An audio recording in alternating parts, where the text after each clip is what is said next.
Actually, it has been pretty positive. I've been getting loads of calls from party members from across the country. So many people have come to meet me as well, and very positive. And a lot of people are now, raring to get back to work in their electorates and stuff. So it's been pretty positive. Actually, the response has been very good. I was planning to now start going around the country and basically revive the party all over again, the party machinery. Right. So Okay. it's been good. Well, I think it's a two-pronged. I think it's basically on one hand, I'll have to go around. I think trying to win over the confidence of the UNP voter base. So that means a lot of traveling. I think I'll have to go district to district, go into electorate. So one good thing is that we have a bit of time, till the next general election or the presidential. We have a bit of time, so it'll give us room for us to go around and do all those the work to gain the confidence of the voter base.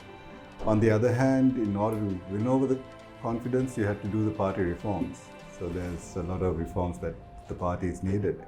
So in a way, the loss that we suffered in the general election, I see it as an opportunity now, because I think for years the party has slowly been distancing itself from the voter base.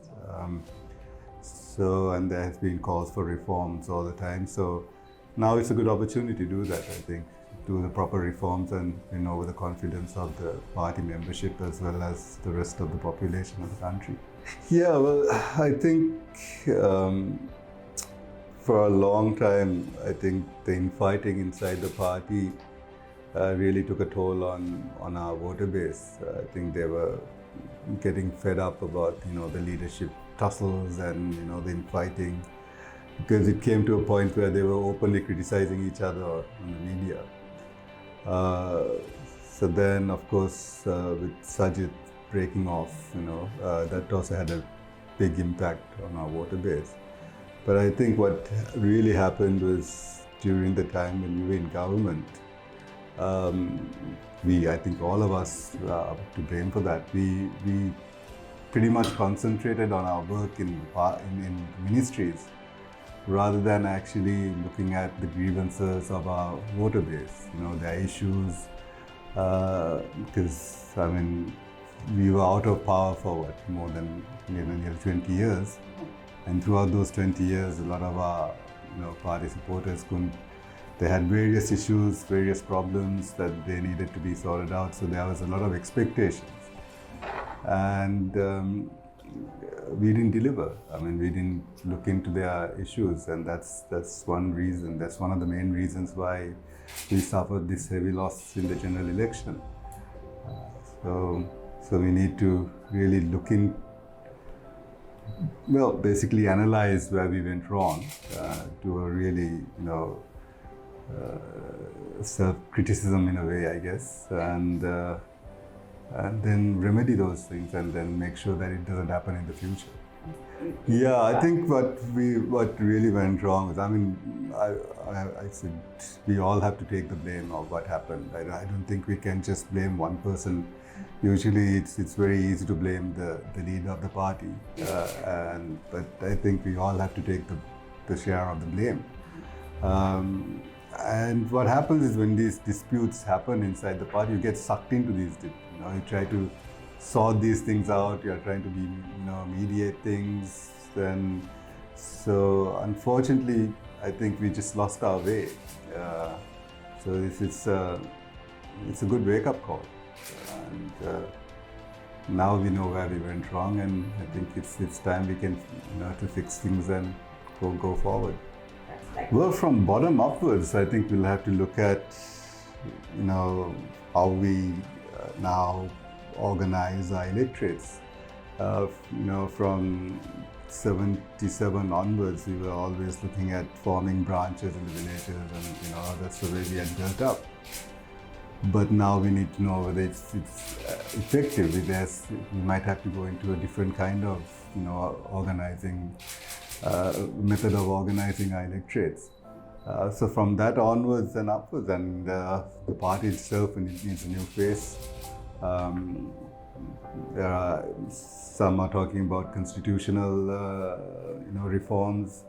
And we just, I think the party needs rebranding, rebranding and reorganizing. So those are two key areas that we are looking at. And hopefully at the right time things will change and we'll have a more positive outlook when it comes to the next election. No, I think Mr. Wickremesinghe was very direct when he said that it's time for him to step down. What he really wanted was, there was that one, when he mentioned that he was stepping down, there were 4 people who came forward to say that they were interested in becoming the next leader. Then, of course, there were, others who, nominated. I mean, my name was nominated as well at some point. So there were about 6 people there. And so what Mr. Wickremesinghe said was, why don't you all talk it over and, come to a consensus and then one person come forward. But unfortunately, we couldn't come into a consensus. I mean, there was obviously, there was no hostility as such, but there was, a lot of discussions that took place. So eventually because that was taking a bit of time, Mr. Wickremesinghe said, let's first then get our deputy leadership and all that sorted out. And then once that is done, let's have a transition period, and by January, December, then he can, step down and the next person can take over. So that is the plan. Yeah. Me? Yeah. Well, that also depends, because there's still, I think, at some point, if there are others who are still thinking of becoming, the leader of the party. So at that point, hopefully, if it comes to a consensus, then the next person will come forward. But otherwise, then again, by December, I guess we'll have to go in for another vote, and the new leader will be appointed. I hope so. I really do hope so. But I guess I can't answer that question. I guess the people will have to answer that question for me. I guess all of us do. I mean, when we come into politics, everyone does have their personal ambitions. But what I say is that I don't think we should get our personal ambitions to take over the country's ambition. Yes, I mean, if it all depends on the people, on what if they, have any confidence in me, or so that in the end the people decide who should be the leader of this country. So, well, if I'm lucky enough to lead this great nation, then it's something that I would like to do. Yes. Well, I don't know whether they were objecting as such, but obviously there were some of the seniors who were also, looking forward to becoming the next leader. So it was when it came to the deputy leadership, of course, it was, it was put into a vote, and, obviously I got the majority backing of the working committee. But yes, I mean, saying that we should not alienate anyone from the party. Right now, we need everyone. All those seniors are needed because they have vast experience in working in the UNP. So that experience is needed. So all of them, without alienating anyone, we should bring everyone together and build this party up. No, I guess in the political movement, I think one person that, well, there are 2 guys, I guess. I don't mean to sound cheesy and such, but Abraham Lincoln was one person that I was really impressed when reading his biography, especially because when he became the head of the Republican Party, all the other contestants, he managed to bring them all together, though they were very, hard rivals. But eventually they became his biggest strength and his biggest supporters. Plus, he was able to take decisive decisions when it came to the future of his country. So he is one person, and the other person is Mandela in a way. Mandela is a person who was persecuted by the apartheid regime at that time. But when he came out, he was, he forgave all the people, who persecuted him and his people, and he managed to unite that country. So, those two people are two people that I do admire. Non-politicians, I guess.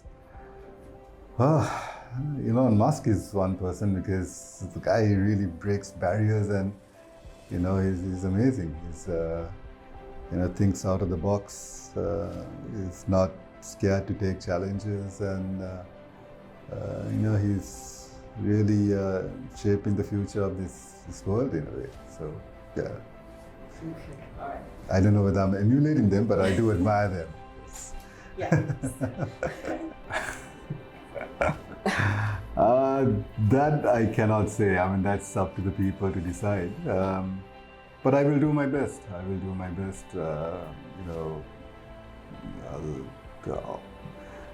All I want to do is do good for the country and the party. So, the success of the party and the future of the country, if it's a brighter future, then yes, I'll be happy with that. So, whether I'm better than Sajid or is Sajid better than me, that's up to the people to decide. No, I think, one thing is whatever criticisms that are leveled against Mr. Wickremesinghe, I think one thing is that we as a country or as a party do not take advantage of the vast knowledge that he has on various subjects, from economy to the environment to even little things about music and everything. His knowledge is immense. And we never took advantage of that. And in fact, when I was going around meeting the Mahanayakas and the prelates, nearly all of them were telling me that their leadership change is needed for the party, but don't discard Mr. Wickremesinghe. You keep him in some position and get his knowledge and get his advice, and I think that's true. I think for the party, I think it's vital that we get at certain time to time to get advice and from Mr. Wickremesinghe. Yes. No, it's. I think it's on an advisory level. I think Mr. Wickremesinghe will be needed on that kind of level. But it will be purely on advisory level, I guess. Right now that we have a huge dispute, I think things can be talked and settled. It's just that I guess the disputes that we had before the general election leading up to the presidential election was far greater than what we are facing now. So now I think with the current people, we can discuss and come into some kind of agreement, no matter who's going to become the leader, I guess. So yeah, it's I don't see a massive issue at the moment. Things can be talked and sorted out. We haven't discussed that at the moment. Anyway, right now we have 40 members. According to the Constitution, you can have 90 members in the working committee. So that's one other thing that we have to talk about, whether you need such a large amount of people in the working committee. So some changes will be needed, but right now, change in the composition of the working committee has not been talked about or addressed at the moment. Yes, of course. I mean, definitely. I mean, we do. I think we have been quite consistent with our manifesto. It's just how we have been able to communicate to the people about what we are planning to do. That's one thing, one huge issue that we have is communication. We lack, the UNP lacked communication even when we were in government. We just couldn't communicate to the people what we were planning to do, what we were doing, what are the, what benefits the people got during those 4 years. But instead it was only the negative. We were pretty much always on the back foot trying to defend ourselves from our various allegations rather than actually telling people what we are doing. I think our manifesto has always been quite current. But yes, of course, it has to, it changes from time to time, and the issues today won't be the issues that will come up in another 4 years when the presidential comes in. So, yeah. Well, it's suffice to say that we have lost everything at the moment. We've lost the confidence of the Buddhist vote, the minority vote, the business, the middle class, everything. So yes, we need to really sit down, reflect, and how to win back our base vote, that the support that we enjoyed for all these years. And of course, I think what really knocked us out throughout the years was that we were fast losing the Buddhist voter base that the party had. But saying that, I don't think we should be solely concentrating on winning only the Buddhist vote. We need to, we had such a strong minority support base as well, which we have lost now. So we have to concentrate on all these. Because the United National Party is, always been a party that didn't look to one ethnicity or one religion. It has always been, a party that brings everyone together. So we have to keep that basic principle and then go forward in trying to win the confidence of the people as a whole, I guess, in the country. Well, right now, what we need to do is to concentrate on building the party up. And that's what we are thinking of, getting the reforms and, winning the confidence of the party support base. But when it comes to the first election most probably will be the provincial council election. That, of course, we have to be realistic. I don't think we'll have a big impact on the provincial council election, looking at where the party is right now. Then, of course, next will be the local government elections, and that's one thing that we are talking about. But I think the way the country is heading right now, we saw the 20th Amendment coming in yesterday, it being tabled in Parliament. Huge, I think, barrier for democracy to flourish in this country. Then you have issues like the environmental issues that are happening. There are environmentalists who are coming forward saying that since this government came into power, every day. Well, no, I think Sajid has, he has formed his own party now. And he has been quite successful in coming into Parliament. So I don't see a reason why now, since he has formed his own party, I don't see why we need to take him back and make him the leader of the UNP. That's. But in the future, whether we can work as an alliance, there is a possibility that we can work as alliance. Because the people who are there in Parliament and who are in this, 90% of them were former UNPs. These are the people that I have worked with for years.